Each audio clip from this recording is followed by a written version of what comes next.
ওই একটা ওমর যদি বাংলাদেশে থাকতো, টেন্ডারবাজি একদিনে বন্ধ হয়ে যেত। ওই এক ওমরে ফারুক যদি বাংলার জমিনে থাকতো, চাঁদাবাজি থাকতো না। নুসরাতের মতো কোনো মেয়েকে ধর্ষিত হওয়া লাগতো না। পেঁয়াজের দাম বাড়িয়ে সাধারণ মানুষের কষ্ট দেওয়ার সাহস কেউ করতো না। লবণের মতো নিত্য প্রয়োজনীয় জিনিসের দাম বাড়ানোর গুজব তোলার মতো সাহস কেউ পেত না। চিল্লায় বলো ঠিক কিনা? কোটি কোটি টাকার নোট ছিঁড়ে ছিঁড়ে কেউ পানির মধ্যে ফেলার সাহস তুলতো না। চিল্লায় বলো ঠিক কিনা? মুনাফিকরা ওমরে ফারুককে দেখলে ভয় পেত। এমনকি শয়তান, ইবলিস শয়তান ওমরে ফারুককে দেখলে আরেক রাস্তা দিয়ে হাঁটতো। আল্লাহ রাসূল বলতেন, মা সালাকা শাইতান সালিকান ফাজ্জান ইল্লা সালাকা ফাজ্জান গায়রা ফাজ্জিক। ওমর, শয়তান যদি তোমাকে এই রাস্তা দিয়ে আসতে দেখে, শয়তান এই রাস্তা রেখে দিয়ে আরেক রাস্তা দিয়ে হাঁটে।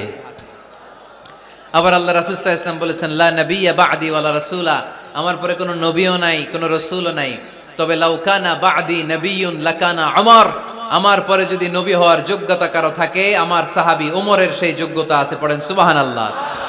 প্রভু তুমি বলেছো রাসূল দেবে না, বলনি দেবে না ওমর, বলনি দেবে না হামজা তারি, খালিদ বিজয় সমর।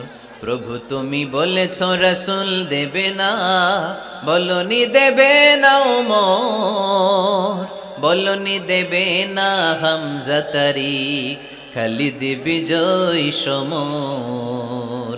প্রভু তুমি বলেছো রাসূল দেবে না। সুবহানাল্লাহ পড়েন।